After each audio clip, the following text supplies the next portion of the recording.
শীতের মরশুমে পিঠের রেসিপি হবে না সেটা তো হতে পারে না। আর আমি শীতের শুরুতেই নিয়ে এলাম পিঠের রেসিপি। আর আজ আমি বানাবো ভাপা পিঠে। এটা সম্পূর্ণই আলাদা পদ্ধতিতে বানাবো। তোমরা আমার সাথে থেকে ভিডিওটা দেখো, আশা করছি তোমাদেরও ভালো লাগবে। নমস্কার, কল্পনা কিচেনে তোমাদের সবাইকে অনেক অনেক স্বাগত। চলো দেখি ভাপা পিঠে বানাতে কি কি লাগবে সেটা একবার দেখে নেওয়া যাক। এই বাটি মেপে আমি 300 গ্রাম চালের গুঁড়ো নিলাম। এই বাটির 2 বাটি আমি চালের গুঁড়ো নিয়েছি, আর সঙ্গে দিলাম এই 1 বাটি নারকেল কোড়া,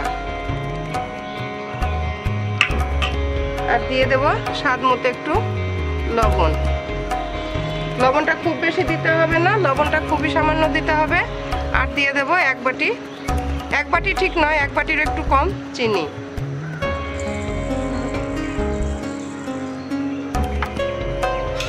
এবারে শুকনো গুঁড়োটাকে আমি খুব ভালোভাবে একটু মিশিয়ে নেব। এখানে আমি নিয়েছি 1 লিটার লিকুইড দুধ আছে, এই দুধটা দিয়ে আমি অল্প অল্প দিয়ে গুঁড়োটাকে ভালো করে মেখে নেব। এবার কতটা লাগে দেখা যাক। আমি এখানে 1 লিটার দুধই নিয়েছি, অল্প অল্প দেবো আর মাখবো।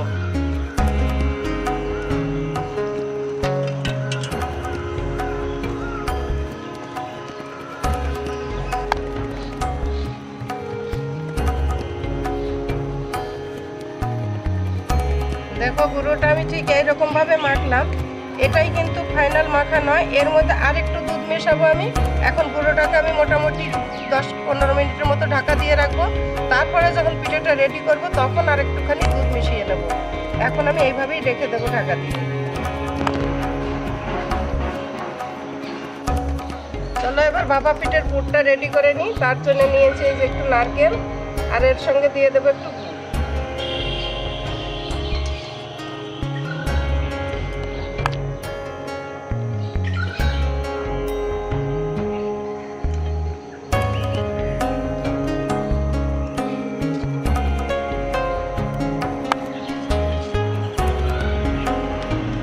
একটা কথা বলাই হয়নি, আমি যে দুধটা দিয়ে গুঁড়োটা মাখলাম এটা কিন্তু একদম উষ্ণ গরম দুধ ছিল। আমি আগে থেকে দুধটাকে জাল দিয়ে রেখেছিলাম, সেই দুধটাই যে আমার সবটুকু লাগেনি, এতটা দুধ রয়েছে। আমি এখান থেকে একটু দুধ নারকেলের মধ্যে দিয়ে দিচ্ছি।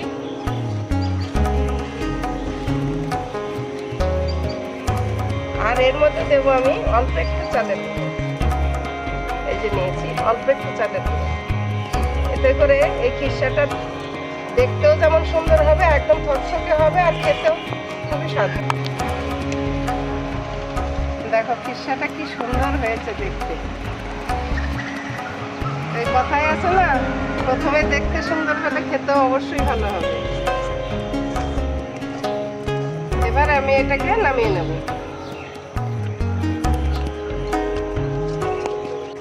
কড়াইয়ে দিয়ে দিলাম পরিমাণ মতো জল। এবার জলটা ফুটতে থাকুক। চলো ওদিকে গুঁড়োটা কেমন অবস্থায় আছে সেটা একবার দেখে নিয়ে যাক।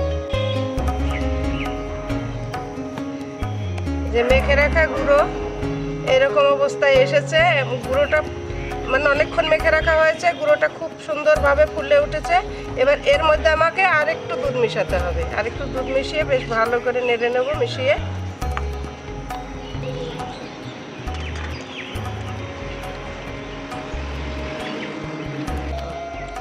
এই দেখো ঘনত্বটা আমি দেখিয়ে দিচ্ছি একবার।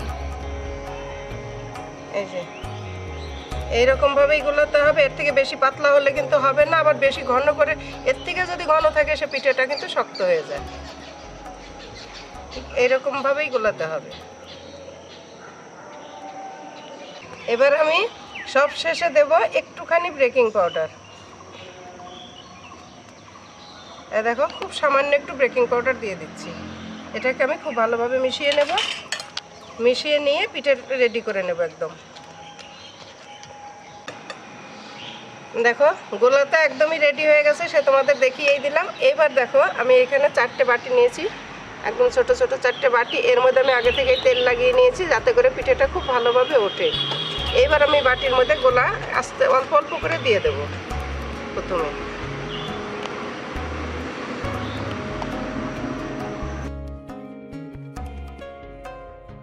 এই যে এবার যে খিরসা বানিয়ে রেখেছি এইগুলো আমি অল্প অল্প করে দিয়ে দেব।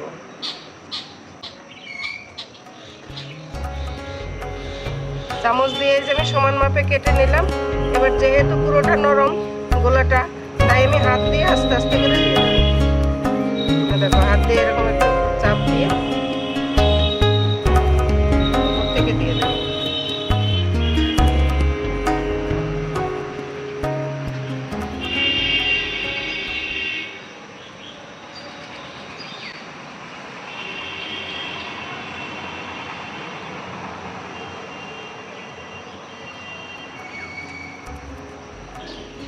সব বাটিতে আমি একই মাপের দিয়ে দিয়েছি খিরসাগুলো। এবার ওপর থেকে আরেকটু করে গোলা দেব। বাটি কিন্তু পুরো ভর্তি করব না, একটু করে খালি থাকবে।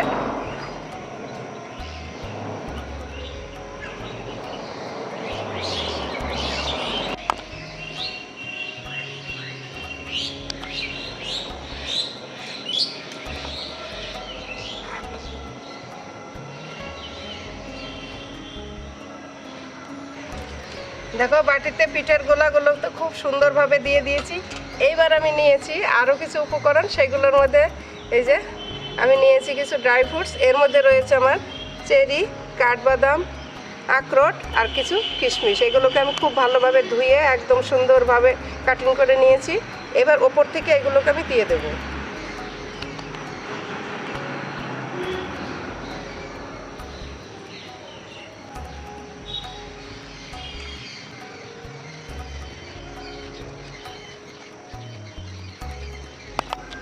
দেখো বাটিতে পিঠের উপকরণ সাজানো একদমই রেডি হয়ে গেছে।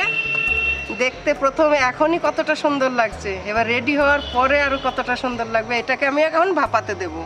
তার জন্য যে কড়াইয়ে জল বসিয়ে দিয়েছি আর তার উপরে দিয়েছি এরকম একটা ঝাঁঝরি থালা। এই থালার উপর আমি বাটিগুলোকে সাজিয়ে দেব। এখন 4টে বাটি আমি একসঙ্গে দিয়ে দিলাম। খুব সহজভাবে একদম খুব তাড়াতাড়ি ঝটপট এই কাজটা হয়, একদমই সময় লাগে না। দেখো ওপর থেকে আমি এরকম একটা থালা দিয়ে ঢাকা দিয়ে দিলাম।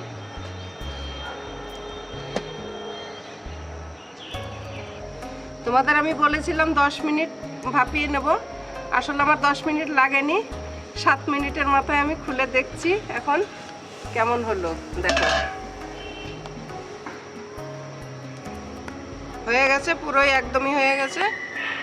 2 মিনিট আগে আমি একবার খুলে দেখে নিয়েছিলাম, ওই জন্যই তোমাদের বললাম যে 7 মিনিটের মাথায় আমি আরেকবার খুলে দেখছি। এবার এগুলোকে আমি তুলে নেব।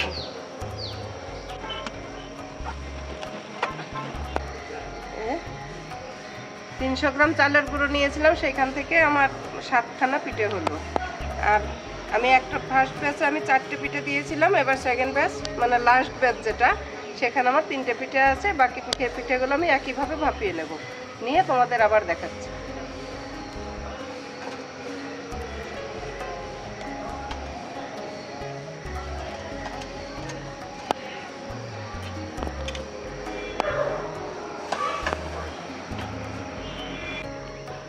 দেখো ছুরি দিয়ে হোক চামচ দিয়ে হোক যা দিয়েই হোক চারিপাশটা একটুখানি ছাড়িয়ে দিলেই হালকা করে পিঠেগুলো উঠে আসবে। খুব একদম ইজিভাবে উঠে গেল। আমার ভাপা পিঠে প্রায় রেডি হয়ে গেল সবগুলো। এগুলো এবার খুলে দেখে নেব। 5 মিনিট ওভার হয়ে গেল, এবার খুলে দেখে নেওয়া যাক। 6 মিনিট হয়ে গেল, এবার মনে হচ্ছে হয়েই গেছে। হ্যাঁ একদমই রেডি হয়ে গেছে। লাস্ট ব্যাচের পিঠেগুলো একদমই রেডি হয়ে গেল। এবার আমি নামিয়ে নিচ্ছি পিঠেগুলো। আর সব শেষে যেটা বলবো তোমাদের, যে সব কিছুরই তো নামকরণ করা হয়। এবার আমি যেহেতু এই পিঠেগুলো বানালাম একদমই নতুনত্বভাবে, তাই এটারও আমি নামকরণ অবশ্যই করব, সেটা লাস্টে বলে দিচ্ছি তোমাদের।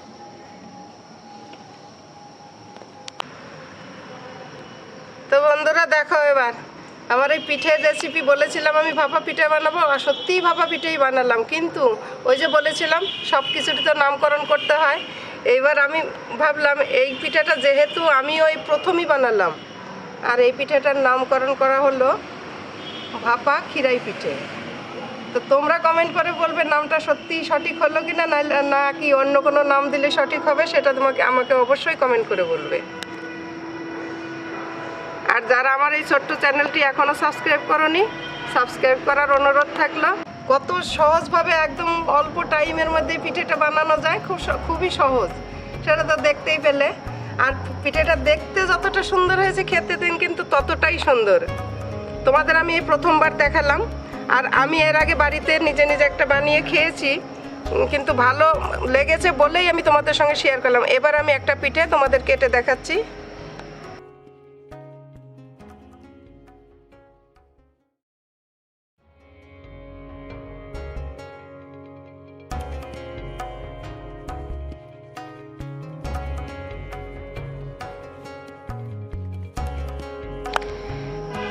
সাধারণত ভাপা পিঠে আমরা শুকনো গুঁড়ো দিয়েই বানাই, যে যেমনভাবেই বানাই না কেন, শুকনো গুঁড়োটা ঝুরঝুরে করে মেখে নিয়ে তারপর আমরা বানাই। আর এইটা কিন্তু একদমই আলাদা পদ্ধতিতে বানানো হলো। আর ওই পিঠের স্বাদ আর এই পিঠের স্বাদ কিন্তু সম্পূর্ণই আলাদা হবে, কারণ এটা একদমই নরম, তুলে সে দেখতেই পাচ্ছ কেমন, একদম তুলোর মতো নরম। আর ওই পিঠেগুলো নরম, ঠান্ডা হলে একটু শক্ত হয়, আর এই পিঠে কিন্তু সেটা হবে না। এটা তুমি একদিন রেখে দিলেও এই রকমই নরম থাকবে।